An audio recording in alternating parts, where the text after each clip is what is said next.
सलामती हो। कलाम खुदा में से आपको पता है कि हमारे चर्च में हमारी इबादत में जो सिलसिला इन दिनों चल रहा है वो है कि ईमान लाने वालों के दरमियान मुआजिज़े होंगे। और हम खुदा की शुक्रगुजारी करते हैं कि खुदा अपने वादों में सच्चा खुदा है, अपने कलाम में सच्चा खुदा है। वो आज भी कादिर है, वो आज कल बल्कि अब तक यकसान खुदा है। खुदावंद यीशु मसीह जिन कामों को अपनी ज़मीनी खिदमत में करते रहे, सरंजाम देते रहे, खुदा का कलाम ये बयान करता है अपने शागिर्दों के तवसत से, और आज भी खुदा में दीन की सूरत में, अपने खादमों की सूरत में आज भी पूरी दुनिया में इन मौजज़ात की इस खिदमत को जारी सारी रखे हुए हैं। हम इन बातों के लिए खुदा की बड़ी शुक्रगुजारी करते हैं। मेरे चीजों 17वीं आयत को पढ़ देना चाहता हूं कि लिखा है, और ईमान लाने वालों के दरमियान मुआजिज़े होंगे। हम खुदा की शुक्रगुजारी करते हैं, और भाई मैं खुदा की बड़ी शुक्रगुजारी करता हूं अपने उस फर्स्ट प्रेयर फेस्टिवल के लिए कि जिसमें खुदा ने बड़ी कसरत के साथ काम किया, और उसकी बड़ी एक बाबरकत सी बड़ी यूनिक गवाही जो है वो हमारे भाई ने वो हमारे साथ कल की इबादत में वहां पे शेयर की, जो हमारे साथ गए थे। जो लोग वहां पे मौजूद थे उनको पता है कि वहां पे एक नौजवान था जिसके अंदर बदरूहें थी, और वो मोटरसाइकिल के ऊपर उस पंडाल के आगे से गुजर रहा था, और बिल्कुल ठीक उसी दौरान खुदा के कलाम के लिए गीत गाया जा रहा था, खत्म किया गया। जैसे ही खुदा के कलाम को शुरू किया गया तो रूहुल कुद्दूस ने उस शख्स को उस दरवाजे के बिल्कुल सामने पकड़ लिया, और वो मोटरसाइकिल वहां पे बिल्कुल सामने आके गिरी उस पंडाल के सामने। फिर उसको उठा के वहां पे लाया गया, खुदा ने उसे छुआ और उसे रिलीज किया। हमारे भाई जिनका नाम असलम मसीह है वो बताते हैं कि जिस वक्त ये वाकया हुआ मैं पंडाल के बाहर था, बाहर थोड़ी देर फिरने के लिए गया था कि अभी कलाम शुरू होने वाला, तो मैं वापस आता हूं। कहता कि मैं वहां पे देख रहा था, थोड़ा दूर खड़ा था, कि मैंने देखा कि जैसे ही कलाम की तलावत की जा रही थी खुदा के खादम ने बोलना शुरू किया, और आसमान से एक बड़ी जोरदार रोशनी मैंने आती हुई देखी, जो बिल्कुल ठीक उसी पंडाल के ऊपर आकर जो वह ठहर गई, और उसी दौरान वो मौजज़ा तो वो वकूफ पज़ीर हुआ। जोरदार तालियां खुदा के साथ थी। मैंने उस भाई को बताया, उससे पूछा कि आपने ये गवाही वहां पे क्यों नहीं दी, आपको वहां भी आगे आना चाहिए था। तो फिर वो बताने लगे थे, जितना पंजाबी कहते जी उसे टाइम ही नहीं लगा, मौका नहीं लगा। मैं कह तो ये तो खुदा की वो कुदरत है जिसका हमें लाजमी तौर पर लोगों को बयान करना चाहिए। तो हम इन सारी बातों के लिए खुदा की शुक्रगुजारी करते हैं। और मेरे चीजों ये इस बात का सबूत है कि आज भी खुदावंद अपने लोगों के साथ है, और आज भी वो अपने वादों में सच्चा है कि ईमान लाने वालों के दरमियान मौजज़ात होते हैं। लिहाजा उन लोगों के लिए खुशखबरी है कि जिन लोगों ने उस दिन अपनी दुआया दरखास्तें जो भी जिस हवाले से भी रखी हैं, खुदा पाक ने उनको छुआ है, और यकीनन खुदावंद उनकी जिंदगियों में काम करेगा। कलाम खुदा में से हम जो मैं रोज देख रहे थे कि मौजज़ात में रुकावट क्या आती है। ईमानदारों की जिंदगी में जब मौजज़ात नहीं होते तो उसकी वजह क्या होती है। उनमें से 3 रीजंस को हम देख चुके थे, 2 रीजंस अभी और कलाम खुदा में सिखाना चाहता है। तो इस थोड़े से वक्त में हम उन्हीं 2 रीजंस को, 2 वजूहात को देखेंगे। आपको थोड़ा सा याद करा दूं कि जुमे के रोज खुदा के कलाम ने में सिखाया था कि मौजज़ात की रुकावट में, मौजज़ात ना होने की जो रुकावट है, उनमें बुनियादी तौर पर जो वजह होती है वो हमारी बेअतकादी होती है। जब हम खुदा पर ईमान नहीं रखते, कलाम पर ईमान नहीं रखते, और खुदा की कुदरत पर ईमान नहीं रखते, मेरे अजीजों, मसीह यीशु पर दिल से ईमान नहीं लाते, तो मौजज़ात रुक जाते हैं। खुदावंद को अपनी जिंदगियों में शख्सी निजात दहिंदा कबूल नहीं करते, तो मौजज़ात हमारी जिंदगियों में रुक जाते हैं। मेरे अजीजों, आपको बताया था कि खुदावंद यीशु मसीह अपने इलाके में, अपने घर में आए, और लोगों ने वहां उन्हें कबूल ना किया, जिसकी वजह से लिखा है खुदावंद यीशु मसीह ने उनकी बेअतकादी पर ताज्जुब किया, और वो वहां कोई मौजज़ा ना दिखा सके। फिर हमने सीखा कि बाज़ दफा गुरूर और घमंड हमारी जिंदगियों में अड़ जाता है। असं कहने जी सानू कादी जरूरत, सानू कादी करनी है, ये है वो है, असी दुआ नहीं करते, पादरी साहब बहुत ही दुआ करते हैं। यह चीज़ां इंसान मार जांदियां ने। याद रखिए, उस दिन खुदा के कलाम ने सिखाया था कि खुदा ने अपने मौसूमों को, जिनको उसने चुना है, वो खुदा के कलाम में लिखा है, पाक कलाम ये बयान करता है कि वो अपने उनके कलाम को साबित करने वाला खुदा है, रसूलों की मसलत को पूरा करने वाला खुदा है। खुदा का कलाम कहता है वो अपने खादमों के कलाम को साबित करता, रसूलों की मसलत को पूरा करता है, क्योंकि उसने कहा था मैंने तुम्हें इख्तियार बख्शा है कि सांपों और बिच्छों को कुचलो, दुश्मन की सारी पोल पर गालिब आ जाओ। और अभी जो हवाला यहाँ पे हमने सुना, इसमें लिखा गया था कि वो बीमारों पर हाथ रखेंगे तो अच्छे हो जाएंगे।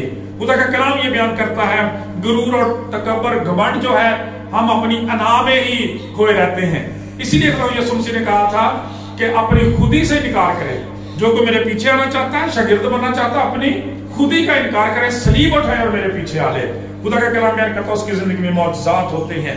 फिर हमने कलाम खुदा में से ये देखा था कि माफ ना करने का गुनाह, और इस पर खुदा के कलाम ने बड़ी में कसरत के साथ टीच किया, सिखाया कि जब हम माफ नहीं करते हमारे दिल में दूसरों के खिलाफ कदर, गुस्सा, नफरत के जज्बात होते हैं, मौजज़ात रुक जाते हैं। और इसकी बड़ी जबरदस्त मिसाल खुदा यीशु मसीह की मिसाल की जिंदगी में समय मिली थी कि सलीब के ऊपर भी लोगों को माफ कर असं अपने घर च नहीं कर दे, छोटियां मोटियां गल्लां दी गल्लां बन लेने दिल के अंदर। खुदा का कलाम मेरे चीज ये नहीं बयान करता। खुदा का कलाम बयान करता अगर मसीही है तो उसकी जिंदगी में नफरत, गुस्सा, बदी और गुनाह नहीं उसके दिल में रह सकता। और अगर गुनाह, गुस्सा, बदी उसके दिल में है तो फिर वो मत ख्याल करे कि वो मसीही है। ऐसा नहीं कभी हो सकता। खुदा का कलाम बयान करता है मेरे चीजों, ये 3 बातें थी और चौथी और 5वीं आयत जो वो बड़ी जबरदस्त है। 5वीं जो बात है आज हमारे लिए कि मौजज़ात हमारी जिंदगियों में क्यों नहीं होते, बड़ा जबरदस्त मौजू है।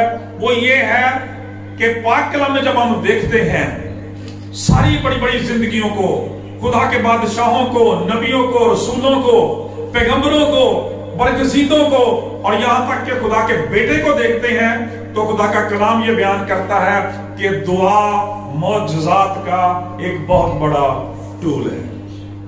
दुआ मौजज़ात का एक बहुत बड़ा जरिया है। दुआ करने वाली जिंदगियों के अंदर, दुआ करने वाले खानदानों के अंदर, दुआ करने वाली कलीसियाओं के अंदर मौजज़ात होते हैं मेरे अज़ीज़ों। जो लोग दुआ नहीं करते उनकी जिंदगियों में मौजज़ात नहीं होते, उनके अंदर ये तजर्बा नहीं होता। मेरे अज़ीज़ों, जब हम कलाम मुकद्दस को देखते हैं तो हमें पता चलता है कि जो लोग दुआ नहीं करते, खुदा का पाक कलाम ये बयान करता है, पाक कलाम भरा पड़ा है ऐसी सारी शहादतों से कि उनकी जिंदगियां बरकतों से, बहाली से, शिफा से, रेस्टोरेशन से, जिंदगी से और शादमानी से खाली रहती हैं। जो लोग खुदा के साथ लिंक बना के रखते हैं, खुदा के साथ रफाकत रखते हैं, वो बिलाशुबा दुआ और बंदगी करते हैं और खुदा के घर में आते हैं। मेरे अज़ीज़ों, खुदा का कलाम ये बयान करता है कि जो लोग दुआ करते हैं वो खुदा का कलाम भी पढ़ते हैं। जो लोग दुआ करते हैं वो इबादत भी करते हैं। जो लोग दुआ करते हैं उन्हें परस्तश में भी मजा आता है, परस्तश में भी मजा आता है उनकी जिंदगियों में। और फिर मेरे अज़ीज़ों, खुदा का कलाम ये बयान करता है उनकी जिंदगियों में मौजज़ात वक़ूफ़ पज़ीर होते हैं। खुदा के खादम ने बड़ी जबरदस्त बात कही, जरा तवज्जो से सुने। खुदा का खादम बयान करता है कि जिन लोगों की रातें दुआओं में गुजरती हैं, जिन लोगों की रातें दुआओं में गुजरती हैं उनके दिन मौजज़ात में गुजरते हैं। जिन लोगों की रातें मौजज़ात में, जिन लोगों की रातें दुआओं में गुजरती हैं उनके दिन मौजज़ात में गुजरते हैं। मतलब क्या बना कि जो रात को दुआ करते हैं, रातों को दुआ करते हैं, जागते हैं, आंसू बहाते हैं खुदा के हुजूर, खुदा का कलाम ये बयान करता है उनकी जिंदगियों में मौजज़ात वक़ूफ़ पज़ीर होते हैं। और जब खुदा यीशु मसीह ये फरमाते हैं रसूलों के तलक से कि मैंने तुम्हें इख्तियार बख्श दिया, फिर फरमाया ईमान लाने वालों के दरमियान मौजज़ात होते हैं, तो खुदा का कलाम ये बयान करता है कि ना सिर्फ दुआ करने वाली जिंदगी के अंदर मौजज़ात होते हैं, बल्कि जिस जिंदगी को वो जिंदगी छूती है, खुदा के खादम छूते हैं, खुदा के ममसूद छूते हैं, उनकी जिंदगियों में भी मौजज़ात वक़ूफ़ पज़ीर होना शुरू हो जाते हैं। यूं खुदा का वो कलाम सच्चा साबित होता है कि उसमें से जिंदगी की नदियां जारी होती हैं। हालेलुया!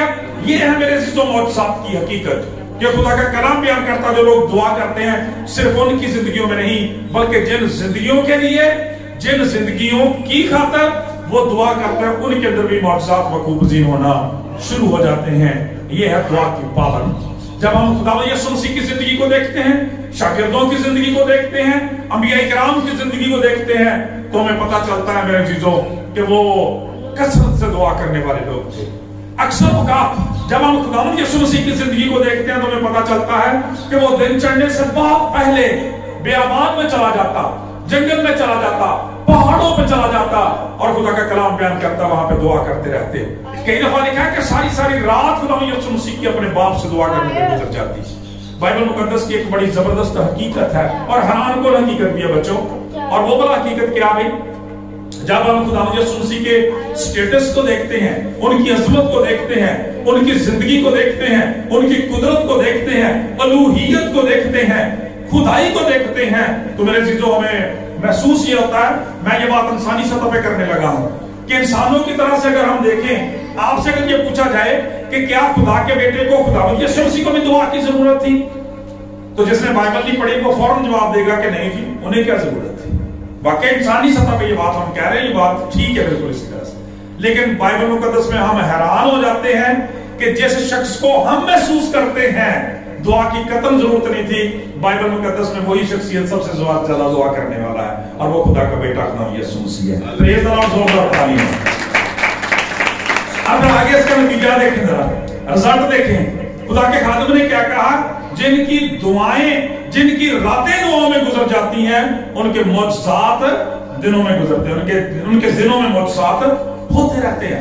خدا کا کلام بیان کرتا ہے کہ جب ہم خداوند یسوع مسیح کی قدرت کو دیکھتے ہیں، پاور کو دیکھتے ہیں، آن کی آن میں حکم کرتے ہیں، اپنی چارپائی اٹھا اور اپنے گھر چلا جا، اندھے کی آنکھوں پر ہاتھ رکھا، لو اور دیکھو۔ خدا کا کلام بیان کرتا ہے سمندر کو ڈانٹا، جھیل کو ڈانٹا، پانی کو، ہوا کو ڈانٹا، اسی دن امن ہو گیا۔ مردے کو کہہ دیا قبر میں سے باہر نکلا، اسی دن آ گیا۔ لیکن خدا کا پاک کلام بیان کرتا ہے یہ جو منٹوں میں، سیکنڈوں میں معجزات ہوتے ہیں، اس کے لیے خدا کا بیٹا ساری رات اپنے باپ کے ساتھ رفاقت رکھتا تھا، ساری رات خدا کا کلام بیان کرتا ہے خدا کے ساتھ وہ گزارتا تھا، دعا کرتا تھا، اور دن وہ پاور جو تھی جو آتی، اور خدا کا کلام کہتا زندگی میں معجزات ہونا شروع ہو جاتے تھے۔ اور یہی طریقہ کلام رسولوں کی زندگی میں دیکھتے ہیں۔ رسول بھی جو تھے، خدا کا کلام بیان کرتا شام صبح دوپہر نوں میں فریاد گزارا، سنے گا رب رونا میرا نالے سب پکارا۔ جب اس جنم کے لنگڑے کو جو 40 سال سے زیادہ کا تھا اس کو درست کیا ہے، تو کلام کیا بیان کرتا ہے؟ مقدس یوحنا رسول اور مقدس پطرس رسول دعا کرنے ہی جا رہے تھے تیسرے وقت میں، اور وہاں پہ وہ معجزہ ہوا۔ سو خدا کا کلام یہ بیان کرتا ہے میرے عزیزو، خدا کے بیٹے کی زندگی جو ہمارے لیے کامل نمونہ ہے، اسی لیے ہمیں یہ حکم دیا گیا ہے کہ ویسا ہی مزاج رکھو جیسا مسیح یسوع کا بھی تھا۔ اگر چاہتے